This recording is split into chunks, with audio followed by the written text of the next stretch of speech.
Seguimos com mais notícia e mais informação, porque uma pesquisa inédita da Rede de Ação Política pela Sustentabilidade, feita em parceria com o Fórum Brasileiro de Segurança Pública, revelou que muitos brasileiros estão com medo de possíveis casos de violência política.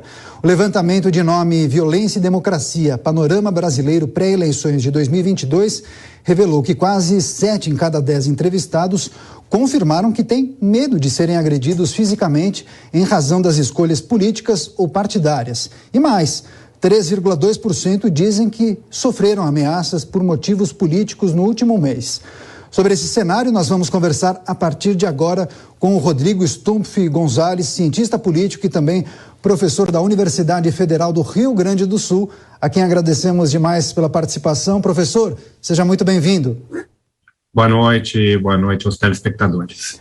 Agora, professor, esse fenômeno das pessoas evitarem expor suas posições políticas não é de agora, né? A gente vive uma polarização PT-PSDB já há bastante tempo e eu me lembro de casos e episódios de pessoas que evitam falar sobre política nas reuniões familiares justamente para evitar discussões. Agora, me parece que as tensões se intensificaram desde 2018, também por conta daquele episódio, o ataque à faca contra o então candidato Jair Bolsonaro em Minas Gerais. E nós noticiamos aqui muitos casos de violência política contra apoiadores políticos, candidatos, jornalistas. A que o senhor atribui esse cenário de violência política em que estamos observando? Eu diria, em primeiro lugar, que não se pode falar que a questão da violência política seja algo novo na política brasileira. O Brasil é um país violento, é um país que tem uma taxa de mortes violentas bastante grande e que não é, digamos, algo novo no nosso noticiário. Assassinatos de candidatos, assassinatos de políticos durante o seu mandato. O que talvez tenha sido a novidade é que esse nível de violência tenha chegado ao nível nacional, ou seja, a violência contra o eleitor e a violência contra candidatos no nível local da nossa política é algo que não é novo.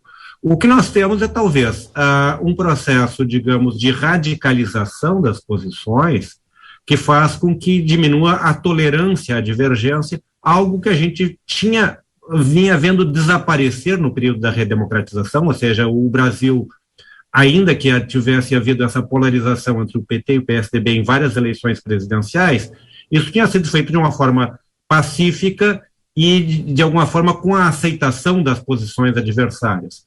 De 2013, 2014 para cá é que nós temos visto um pouco essa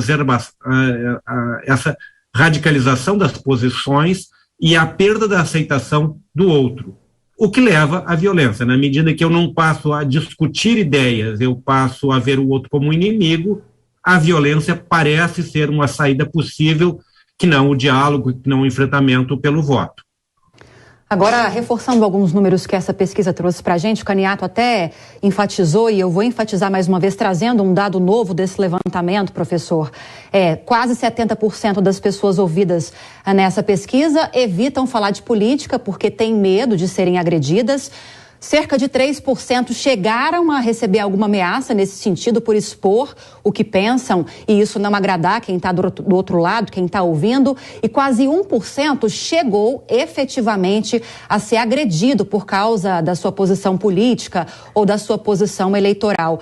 Isso tudo acaba restringindo o debate público, professor. E quais são as consequências de se deixar de falar de política, de se deixar de discutir esse assunto? Justamente o problema, quando nós passamos a utilizar a violência como forma de solução dos problemas, e isso não é, digamos, dessa campanha eleitoral, nós na campanha eleitoral anterior já vimos um pouco esse processo de divisão de famílias, de perda de amigos, ou seja, as pessoas deixaram as redes sociais para não ouvir ou não participar de determinadas discussões. Isso tem a ver, em parte, com um processo, digamos, de incapacidade de dialogar. E a política perde com isso, porque a política é a solução pacífica pelo diálogo. com a divergência, ou seja, não existe democracia sem aceitação de divergência. A democracia não vive da concordância de todos, a democracia vive da existência de posições divergentes que podem chegar a um resultado de acordo a partir do uso do voto como elemento. Se as pessoas não podem discutir, não podem se manifestar publicamente em quem vão votar, têm medo de dizerem quem vão votar, porque podem ser agredidas por isso, ou tem medo, por exemplo, de fazer campanha para o seu candidato, a gente tem visto aí a guerra de cores. Se eu não posso vestir a roupa da cor que eu desejo para sair à rua e manifestar o apoio ao candidato com o qual eu tenho identificação, independente de qual seja ele, a política está perdendo, porque parte da participação do eleitor é justamente em demonstrar nas ruas o seu apoio, demonstrar publicamente as suas posições. E se eu tenho que me esconder atrás de um cinza incolor para não ser percebido como apoiador de A ou de B, eu deixo de poder fazer política. Perfeito. Agora, professor, o quanto o advento das redes sociais ou a popularização das redes sociais está diretamente ligado também a essa ampliação da violência política? Porque as redes sociais acabam se tornando um ambiente que acaba propiciando um ambiente mais confortável, digamos assim, para as pessoas se expressarem, inclusive de maneira desrespeitosa, até violenta, com o próximo, com o outro, protegido ali por aquela tela. O senhor entende, faz alguma conexão com esse ambiente digital e a violência que a gente observa hoje em dia? Eu diria que as redes sociais, e basicamente uma característica disso, que é a possibilidade do anonimato, levaram a essa polarização mais forte. Eu, por exemplo, como comentador acadêmico, eu percebo isso na medida em que, se eu participo de um programa e alguém da direita não gosta do que eu falo, me chama de comunista. Se alguém da esquerda não gosta do que eu falo, me taxa de fascista. E aproveitando a possibilidade que eu não tenho como responder a essa pessoa, eu não tenho como dialogar com ela. Então, a rede social permite que muitas vezes ataques gratuitos, permite o uso da mentira ou da meia-verdade, porque a pessoa não precisa se responsabilizar perante os outros por aquilo que disse, e isso faz com que, digamos, deixe de haver o debate e passe a haver apenas o ataque. Não que isso seja novo na política brasileira. Nós já tivemos no passado o uso do panfleto apócrifo, da acusação falsa, do boato. Mas a rede social potencializou e ampliou o impacto disso. Um boato criado no nível local, que antigamente chegava no bairro ao lado, hoje em dia tem, digamos, um impacto nacional. Agora, professor, de que forma a gente pode, pelo menos, tentar iniciar uma resolução para esse problema da violência política que tem se intensificado nos últimos anos? De um lado, a gente tem algumas melhorias, a gente está acompanhando, por exemplo, em relação ao Código Eleitoral, recentemente algumas normas foram acrescentadas ao Código, trazendo o endurecimento das penalidades para aqueles que cometem violência política contra mulheres. Mas quando a gente fala do Código Penal, por exemplo, o tema violência política, ele é tratado de forma muito ampla. É preciso que haja um endurecimento, mudanças na legislação para a gente começar a conter essa onda de violência, para resolver esse problema, ou é preciso atacar em outra frente? Eu diria que o Brasil tem muito o costume de querer resolver os problemas legislando. Não, o nosso problema não é de falta de legislação, é de falta de efetividade da que existe.